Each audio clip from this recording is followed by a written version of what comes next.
good news is that if it gets really hot in here, it's a lecture about contentment, so there'll be no complaining. Well, I'm going to begin with a confession. It's not a shocking confession. The confession is that I am a privileged person. I am a well-educated, white, middle-class, happily married man with 3 terrific daughters. Let's face it, I'm not from a marginalized group. I live in a beautiful city with its temperate climate, well, except for today. I can walk to my usually rewarding job. I have more good fortune than most people who have lived in the last 10,000 years. And you, well, you have the leisure of attending a lecture after work. That's a privilege, right? Well, I guess we'll see. But I complain. Sometimes my coffee gets cold and I have to reheat it several times.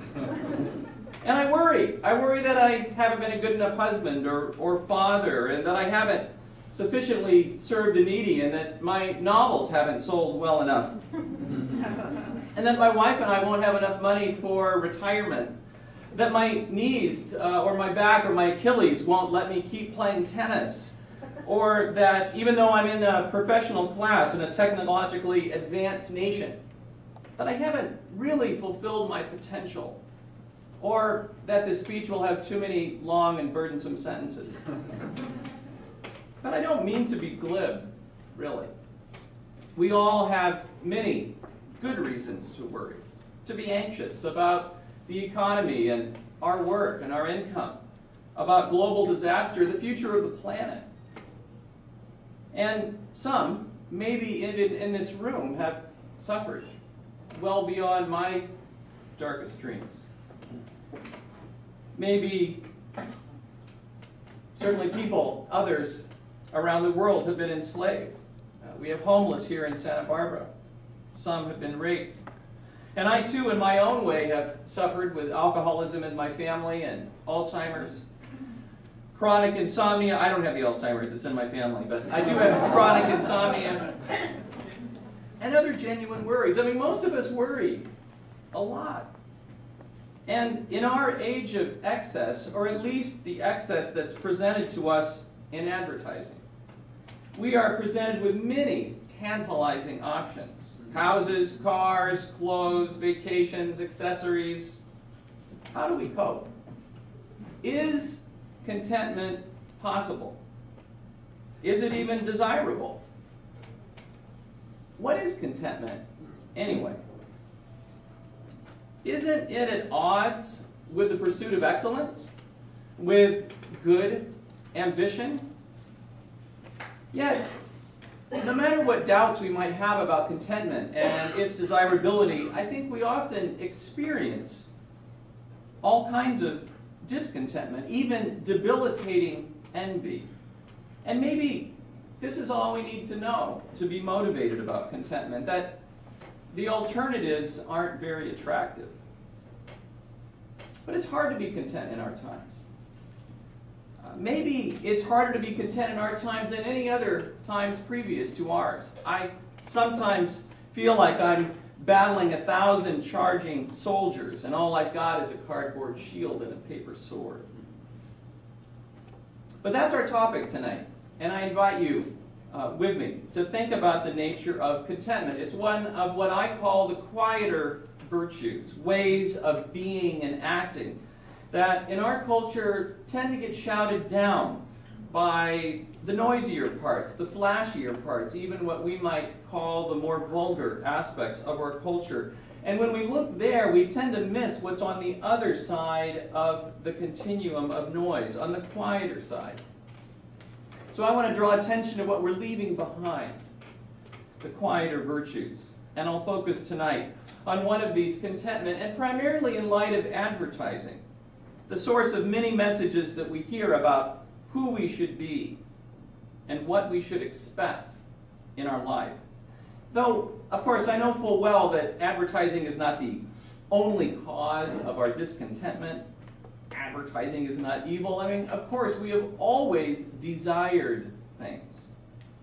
But tonight, I'd like us to focus on how advertising in particular might get us desiring things in our consumerist times. So to understand contentment, we need to think about desire, how it's been framed in our culture, how it's been talked about and promoted, what we might call the discourse of desire. So I'm going to give you a quiz. That's what professors do, and I want to fulfill my calling. I'm going to give you 3 questions, and I want you to think mentally about your answers. And I'm not really interested, of course you're not going to tell me anyway, but I'm not interested in the right answer. I'm more interested in the first word or image that comes to your mind, however crass or embarrassing. Remember, you don't have to say it. So here's question number 1. What idea or image comes to your mind when you hear this word? Desire. Question number 2. What idea or image comes to mind when I say the good life? Question number 3. Let's suppose that your favorite neighborhood wish-granting fairy comes to you and says, I'm going to give you a choice. You can have either the perfect body, I mean the face and figure and muscle tone that you've always wanted, and you will never need to maintain this body. You can eat whatever you want, and you don't need to exercise. Or you can have perfect wisdom. So what will it be? The perfect body or perfect wisdom? So let's think about your answers. Number 1, desire. Did you imagine something red? I don't know, I do. Or something sexual or romantic in nature. Most respondents do, the others lie.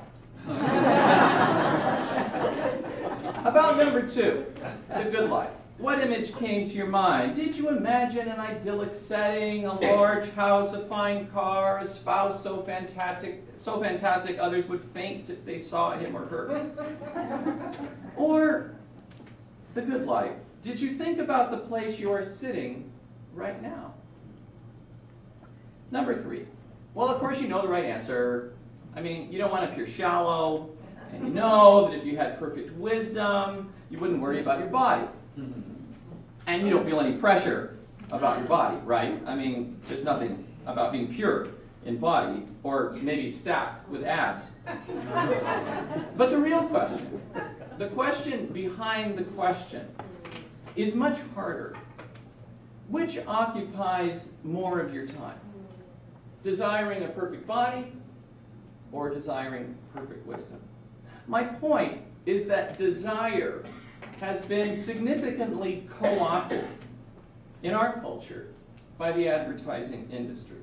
I mean, not only is desire a perfume that you can purchase, it's become an urge that should be stimulated constantly and can be satisfied with products. Introducing everything you want? Everything? Really? In a phone? I mean, you want to impress others? Get a jacket. You yearn for a good family? Buy a new car. You hope to stimulate the opposite sex? Get this perfume. Or go to a movie, or eat this food, or use this wrench, or come to think of it, you can do just about anything. Even the desires of our soul get expressed in materialist terms. We can actually purchase our religion. As communications scholar James Twitchell says, advertising has become a rhetoric of salvation. He says advertising helps make buying possible not because it sells specific goods, but because it sells buying stuff as a way of consuming, as a way to consume meaning. Modern consumerism is therefore not a replacement of religion, but a continuation, a secularizing of a struggle for order. Salvation through consumption is not a contradiction, but a necessity. Desire, as we know, can be misplaced. So let's think a little more about the nature of desire. Some neutral words here.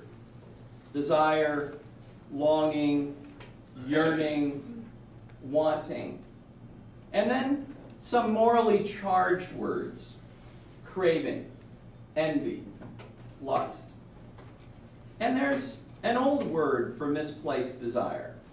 Covetousness. So here from Joseph Piper, covetousness is to be understood as the immoderate striving after all possessions through which the person thinks he can assure his own greatness and worth. Covetousness, all these ways of thinking about improper striving, is not a casual affair, as in, whoa, cool car. Well, created to covet, maybe it is. No, covetousness is a strong, persistent, destructive desire. Longing isn't wrong, but we can long wrongly. And here are two ways to think about what I would call immoderate striving and how advertising taps into these desires. First of all, we can long for the wrong object. We can long for evil. I mean, for example, some people might covet the suffering of others. And strangely, advertising actually taps into this desire.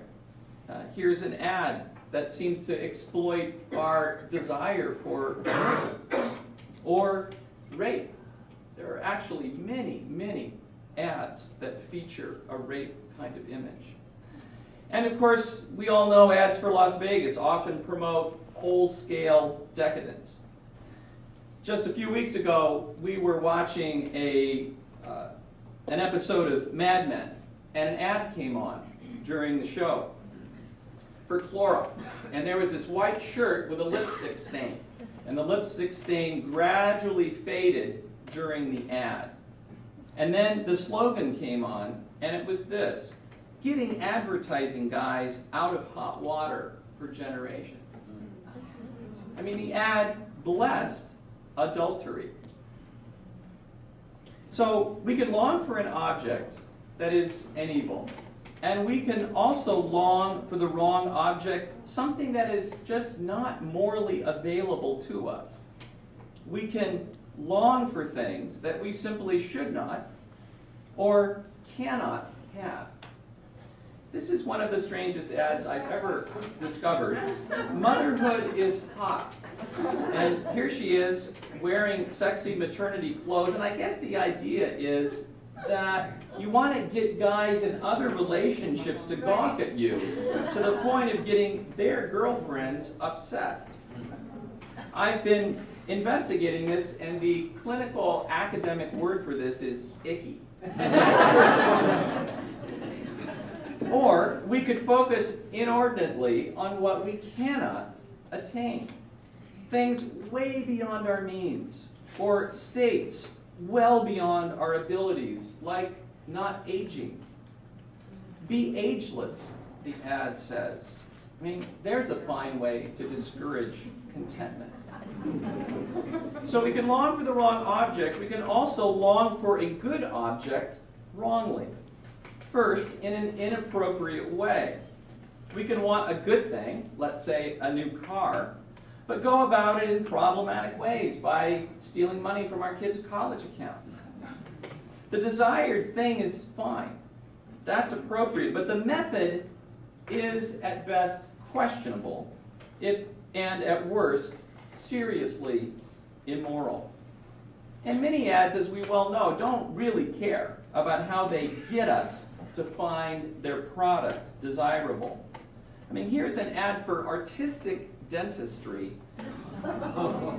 And of course, the motive is sex. I mean, fix your teeth so you can have sex. Or ads make outrageous claims, as in this one, that if you chew the right gum, you won't get a ticket. I mean, who knew? It was so easy to break the law. We can long for a good wrongly, in an inappropriate way, and to an inappropriate degree. That is, we can long for a good thing in grossly overstated ways, as if cleaning the dishes will just make us ecstatically happy forever. Or eating nuts. I mean, how can you have more fun than eating pistachios? Or again, a very strange ad for shredded wheat. Let's think about this. What is more dependable, a husband or a bowl of cereal? I love my cereal. Gene Kilburn says, we are often offered a sexual relationship with the products themselves. We don't need people at all, either present or implied. So, if we recognize that desire can go awry in these ways, and that contentment might have its attractions, let's look at some obstacles to contentment. Obstacle number one. We live by the ever-present if. If I just had X, I would be happy. If I just had $100,000, or make it $1 million. If I could just get a better living situation, or whiter teeth, or better grades, or a little peace and quiet. For a long time, I wanted to write a book. And then I wrote a book. And then I thought I'd be content if I wrote a novel. And then I thought I'd be content if I wrote a sequel to that novel. And then, well, you know where this is going. I mean, sometimes I think that all of our struggles with contentment come down to this one word, if. And the thing about if is that it never goes away. I mean, there's always another if. And over time, these ifs get into our head and begin to affect our identity. And ads can appeal to this. I mean, if you just had a decent watch, you'd be a real person. Advertising teaches us that we are always inadequate, that we always need more. We never have enough, and we never are enough. Obstacle number two, worry. We're all experts at this, and I'm getting an A+. We can easily fill our minds with all of the terrible things that might happen in the future, and ads tell us how to resolve our worries.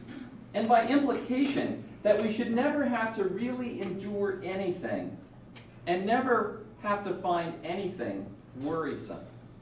I mean, you want to keep your marriage together? Just use a credit card. It'll resolve all your marital worries. Or in this next ad for Brilliance Electrostimulation, it can keep those worry lines from carving into your face. It's really kind of a disgusting line. Jerry Sitzer says this, not all worry is bad. Worry can make us wise, cautious, and conservative about serious matters, but worry can cause problems too because it is rooted in unreality. When we worry about the future, we worry about something that does not yet exist. And much of our worry harms contentment because we end up projecting into and living in the future, not really living in the present. Our sense of the future corrupts our experience in the present. Worry, as Jesus said in the Sermon on the Mount, cannot add a single hour to your life. That is, worry doesn't really give us resources to solve all problems. I mean, it feels like a demonstration of concern when I worry, right? I mean, I love you so much that I worry about you. But Jesus says that today has enough trouble of its own. Worry is, he says, evidence of little faith. Worry is based on various predictions about what might occur. And often we think of the most terrible event that we could possibly imagine. And here's the thing. The overwhelming evidence is that we are really lousy prophets. I mean, 99% of the awful things we predict never occur. I mean, I won't find a parking space, or my children will get in an accident, or I will get fired, or I'll never find my keys, which probably fell to the ground or were picked up by a serial killer who followed me home and is now waiting for me inside the house to kidnap me and take me to an open field where he'll slice me into 1,000 pieces. Worry can be just a little bit irrational. Obstacle number 3, what I call the totalitarian impulse. My idea here is that inside of us there is this tremendous will to control everything. That's what I call the totalitarian impulse. There's this little dictator in us who wants to rule over all the little situations and in the little communities of our lives. I mean, being in control. Don't you just love it? I do. But micromanaging our circumstances is one of the primary obstacles to contentment, because most of the world defies control. Roommates, careers, health, kids. Most of the time we can't make things go our way. And the more we deceive ourselves with these fascist fantasies, if you will, the more discontent we will be. Philosopher Susan Bordeaux says, the notion that all that is required to succeed in this culture is to stop whining, lace up your sneakers, and forge ahead, blasting your way through social limitations, personal tribulations, and even the laws of nature, is all around us. And advertising knows this and encourages this message. Take control is a common appeal. No boundaries. But of course, we're not always in charge. There are boundaries. And we can't always just do it. We can't always have it your way. Suddenly, the only thing holding you back is nothing, the ad says. You mean, really? I can do it all? I can have it all? Advertising consistently appeals to our fantasies of control. Power fantasies, sexual fantasies, and every once in a while they're just a little bit over the top, as in this ad from Tad. Anyway, rhetorical scholar Kenneth Burke says that all humans are rotten with perfection. He doesn't mean that we're rotten in the awful sense. He means that perfection is just through and through in our lives. It's human nature to seek to fulfill our goals as best we can. We're always searching for the right word, the accurate basketball shot, the best friendship. It's just part of what it means to be human, to want to be perfect. And advertising appeals to our desire to be perfect, from perfect skin tone to perfect families to even perfect insurance companies. State Farm, someone perfect for you. Again, you don't need a person, you just need an insurance company. Everything needs to be perfect as the images in these ads, but as we know, all of the images in the ads are digitally altered to be more perfect than is humanly possible. And this appeal sometimes is direct, ever pure, as if we can attain this level. How can we compete? How can we be content? Obstacle number 4, a sense of deservedness. I mean, I don't know about you, but I am entitled to the high life. Welcome to paradise, the ad says. You earned it. We deserve to live like aristocrats, don't we? So, consistently, things just don't measure up if we've got this sense of deservedness. I mean, this bed is too soft, this speaker is boring. I mean, the other one. My boss is an idiot.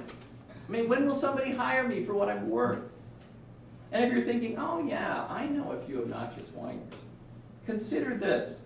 Researchers Robert Keegan and Lisa Leahy report that complaint is the most common style of discourse among employees, even when job morale is high. I mean, imagine what whining is like when job morale is low.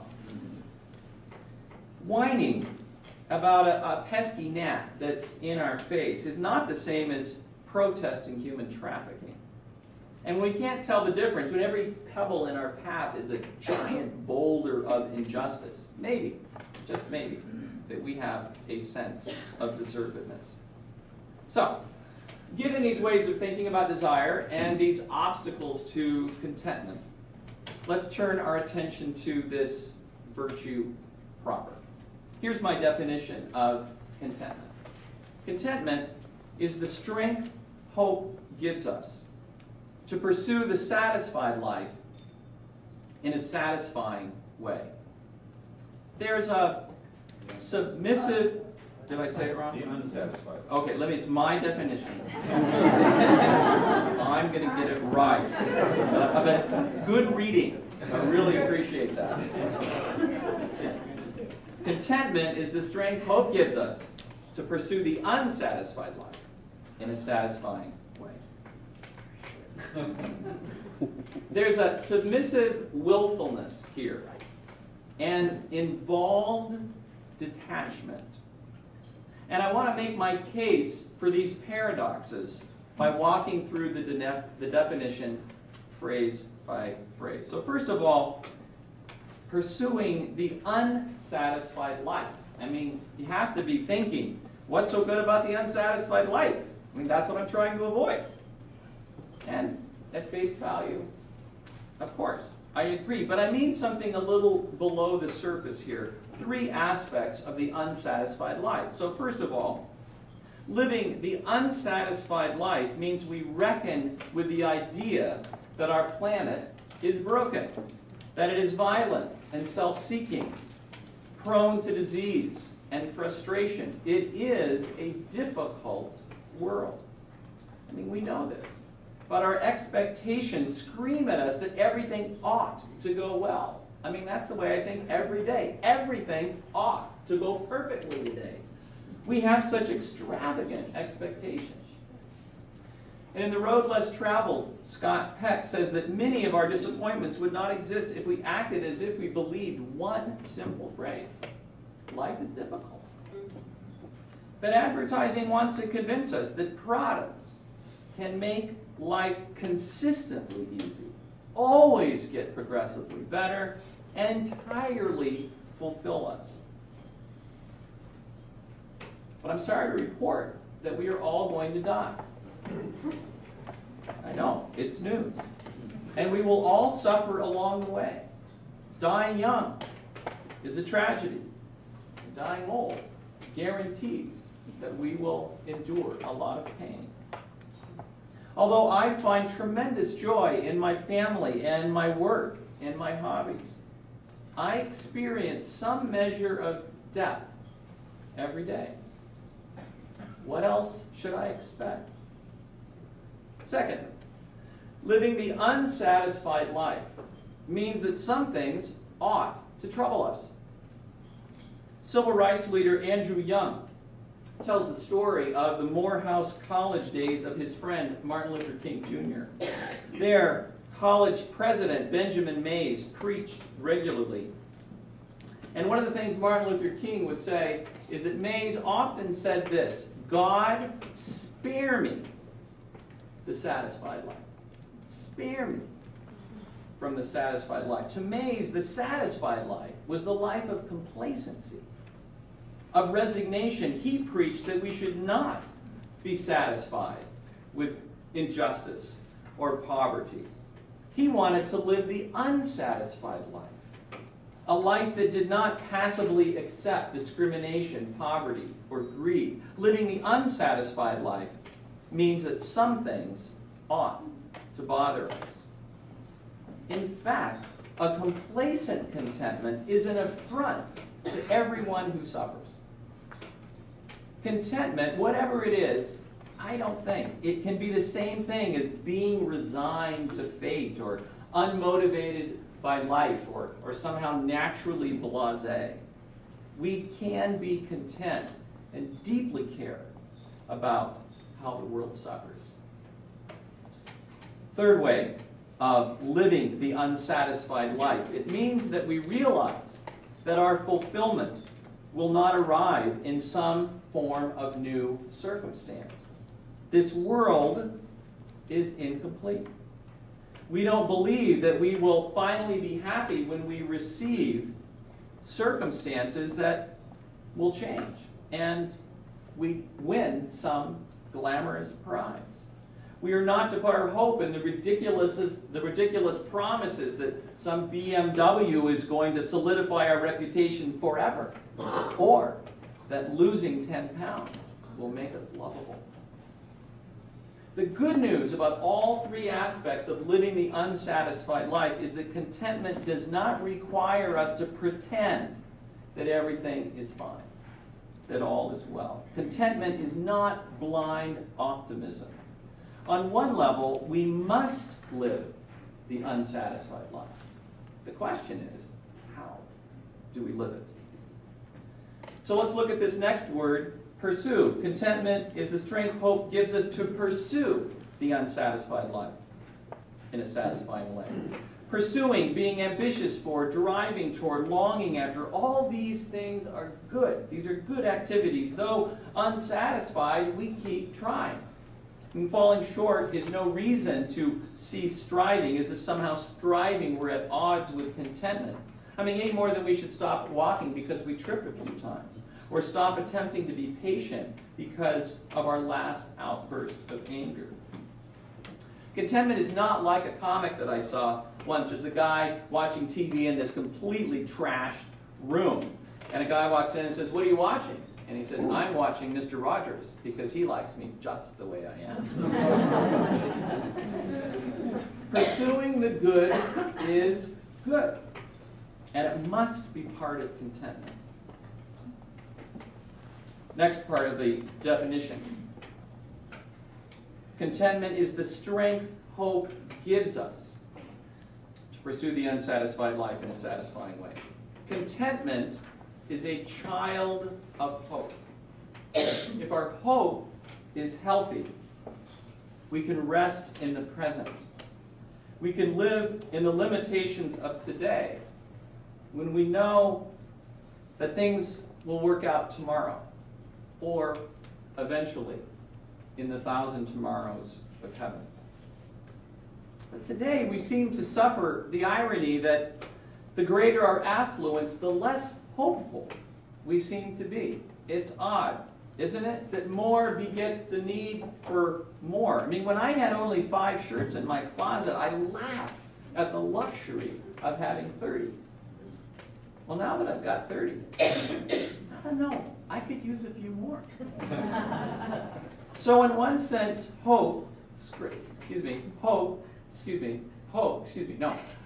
worry and envy are both expressions of deficient hope.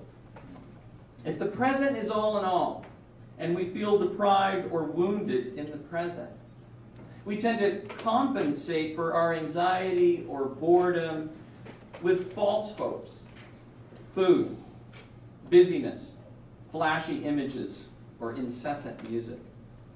But when our hope is something that transcends our circumstances cannot take away our hope. So finally, let's take a look at this satisfying way. What is the way that hope frees us to pursue?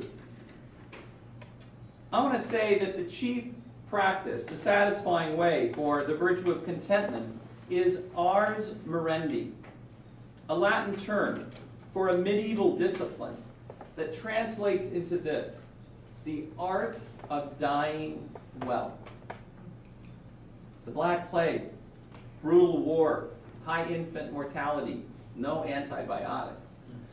I mean, perhaps because death seemed so common and so close in the Middle Ages, the church thought that people need to prepare better how to meet God, how to let go of this life and die with grace. And I want to stretch this meaning a little bit. Ars morendi, not so much about literal death, but I think it tells us that we have some good dying to do. And we know this. We all know this. I mean, we have to die to over-snacking if we want not to be overweight. We have to die to the need to win if we don't want competition to rule our lives. We have to die to a 25-year-old face if we're going to age gracefully. We have to die to play if we're going to work. And we have to die to work if we're going to play. So Ars Moriendi, the art of dying well, encourages contentment by leading us to two things: acts of surrender and acts of reframing. First, surrender. Surrender as a form of dying well. It's a sacramental good acceptance. Surrender is a way of saying, this is my life. Not my past, not my future, this present, this life. This is my house, not my neighbor's house. This is my spouse. Not the one in the advertisement or the movies, not that I would want either of those. This is the child I was given, the one with the strong will, the one with disease, the one with heartache. This time, right now, at Westmont downtown, is my life, and it's yours. When I feel overwhelmed by grading or other tasks, I sometimes tell myself, this is the life I've chosen. This is the life I've chosen. And sometimes this one line can settle me into a little more contentment. And other times, of course, nothing seems to help. And not that everything I have to endure is what I have personally chosen.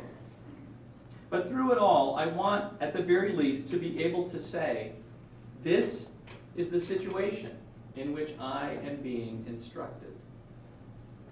So Ars Moriendi has to do with surrender, art of dying well, the satisfying way. I think it also has to do with reframing. Ars Moriendi recognizes that a turning toward is also a turning away from. Choosing one scene or word or attitude is not choosing another word or scene or attitude. And we have to die to one as we turn toward another. And sometimes, of course, we die in the wrong direction. When I turn my desires toward my neighbor's paycheck, I turn away from my own. If I spend a lot of time poring over images of fancier cars or clothes, I should not be surprised that I am discontent with mine. Sometimes the most important thing we can do to change is to change the way we talk about something, to turn toward a new way of naming a situation, to call a slow-moving line in a grocery store a tragedy will yield more discontent than to call it an opportunity to relax. We often need to refrain. I do. When I change the way I talk about circumstances, I can change my degree of contentment. When I speak well about others, I stop talking so much about myself, about my own needs. When my speech is filled with ideas and goals for peace and justice, I find that I'm not talking so much as if some trivial product I can purchase will come and revolutionize my life. Is getting lost while driving a giant failure or a tiny mistake? Most of the time, I treat it as a giant failure. And why do we say, stop laughing, child. And why do we say we're lost when we're only a street away from our destination? I mean, why not call the situation an adventure, or a midterm exam in patience, or an experiment in problem solving? And these alternatives in reframing, it's not phony baloney, pie-in-the-sky optimism. On a very practical level, I can accept getting off track when I work to reframe the situation more positively or modestly, when I die to certain ways of talking about it. A depressing view is not necessarily a truer view. Today we hear so many messages contrary to contentment. It should not surprise us that we have some steady reframing to do. A few years ago, a windstorm blew down a neighbor's trellis. And I decided, since they were on vacation, I would go over there with my ladder and put their great big bougainvillea back up onto the house. So I reattached the trellis, and then I'm up on the ladder, and I'm holding this bougainvillea in one hand, and I'm trying to slip a wire behind the trellis in the other hand, and I'm pressing this bougainvillea really hard, but it's been on the ground for a long time, and that's where it wants to go. So it slips out of my hand and whips violently against my face and smacks me in the eye. I'm there on the ladder, taking stock of my injury, and all I could think of was a giant 3-inch spike from that bougainvillea going through my eye, maybe blinding me forever. But the thing is, all I could think about was that it hadn't happened. I was delirious with joy for having gotten smacked in the face. I mean, I could barely make it off the ladder. I was so delighted. And later came an even more curious consequence. For weeks, though my eyelid bore a bruise, I was more contented than I had been in years. Everything became a gift to me. The bougainvillea somehow had awakened ars morendi in me, this art of dying well. I had in this moment surrendered to what had actually happened, and I had reframed it as a wonderful, astounding event. Well, unlike me, you probably don't need a near blinding experience to move closer to contentment. And although our age of excess, especially through the images that come at us from the world of advertising, can make contentment difficult and wearying, I want to say that we can have the strength that hope gives us to pursue the unsatisfied life in a satisfying way.